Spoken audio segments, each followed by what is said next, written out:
Over the next several minutes, we're going to look at some exciting new things going on in Solid Edge 2020 using a dataset from WashTec.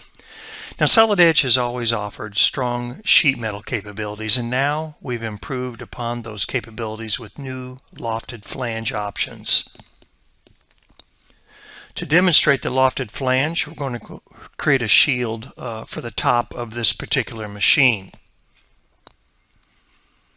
And so we'll finish this up by going ahead and creating this top sketch, which would be the top section of the Lofted Flange.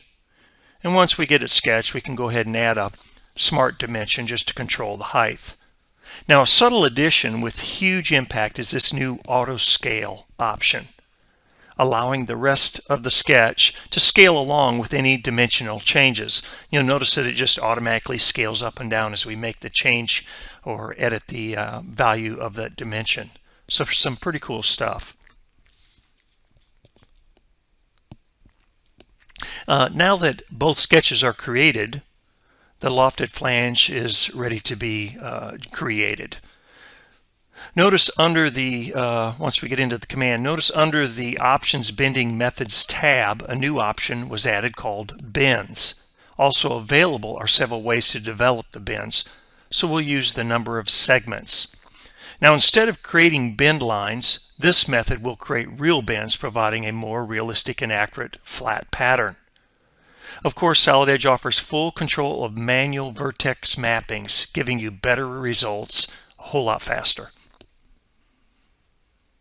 Now, once the Lofted Flange is created, also added auto relief options are available.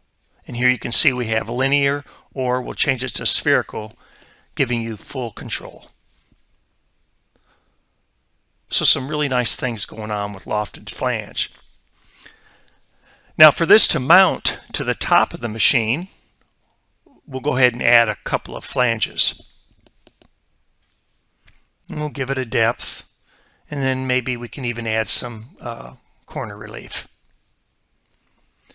And if we want to replicate this to the opposite side, the quickest way to do that is to simply mirror it. We'll just use the base coordinate system to mirror about, identify the two features, and mirror away. Quick and easy to get this type of work done. It's easy to see that these new Lofted Flange options will make you more productive, but we're not quite done yet. What about a bend table that provides things like sequence numbers, bend angles, and even included bend angles? And of course, you can sort these bends however you want. All that information is needed for the downstream process, and another important part of this process is an accurate flat pattern, which can be created in seconds. So I guess the only thing left to do at this point is to actually document all of that information in a draft file, where we can apply a flat or grab the flat pattern and bring it in, and also extract information from the bend table to create a bend table here. And all of that can be displayed and even printed for manufacturing purposes.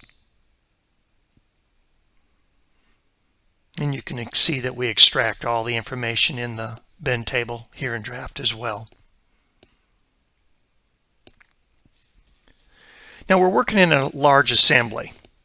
If there's a need to locate a component in a large assembly but not sure where it's located, we have a new Find Components command, which utilizes the query select tools to help you locate files very quickly. Here you see we've located another sheet metal document. So let's go ahead and area up on it, and then we'll in-place activate into this sheet metal part. For those customers who work with very thick sheet metal components, they don't have a way to relieve the material that bulges out after it has been into shape. We now offer Bend Bulge Relief. This new option gives 3 relief options, such as circular, as you see here, U-shaped, and V-shaped. Simply select the corner that needs relief,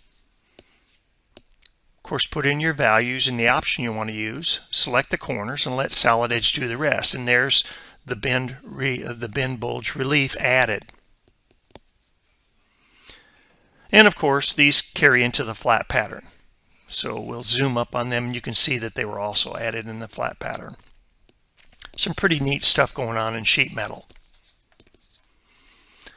So with that, let's go back to the top level assembly. And we'll just turn everything else back on. Now in our design, we had to make some changes to this fixture plate that I'm zooming up on. We had to make some changes to it in order to accommodate a customer's part. Now these changes were completed on an existing part. Sometimes it's useful to identify exactly what has been changed and be able to compare the two models. The new Compare 3D tool lets you do this and visually see what those differences are. We can simply choose the two models to compare. We also have control over the added and removed volume colors for best visual impact. Then simply hit the Compare button and let it go to work. And you can see it opening up the models in the background.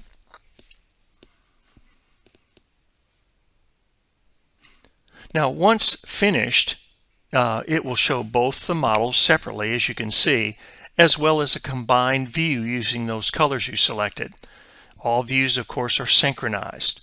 If you're more interested in property information, that's also available, as you can see here. The report options allow the user to change the units in the views that are shown. So Compare 3D, pretty cool. Now, anytime you're working in a large assembly, you want all the performance gains you can get. New in Solid Edge 2020 is Performance Mode, and it basically turns off display settings such as floor reflection and auto sharpen to help you achieve it quickly. So kind of a neat command added in assembly. Once your designs are finished and you want to take them to the next level, KeyShot can help you get there. Their latest release offers several new features, so let's get into a smaller subassembly where we can have a look.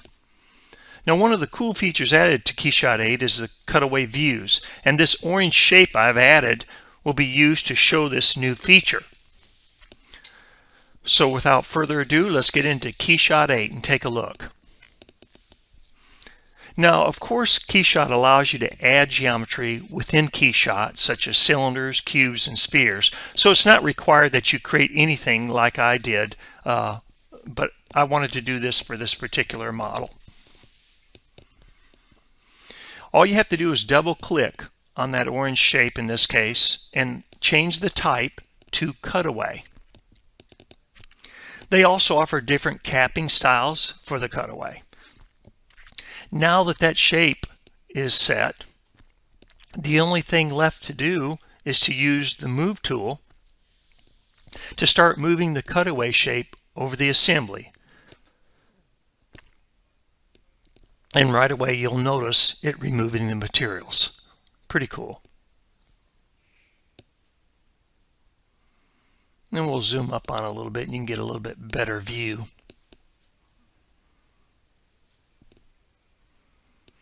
Of course, the cutaway view options give us the option to exclude parts from this cutaway.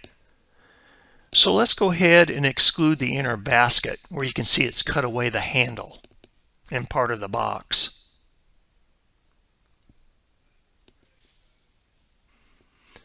Now, obviously, if you've used KeyShot, you know that you can drag and drop materials. So we'll drag and drop, for example, a copper onto the basket or brass. But some new materials have been added, such as different style foams. So we'll go ahead and apply those to the filters. Some pretty cool stuff going on in KeyShot 8. Solid Edge continues to provide the best-in-class tools for engineers to get their job done right the first time, and this latest release is no exception. From improvements to sheet metal, assembly performance tools, the new Compare 3D tool, and much, much more.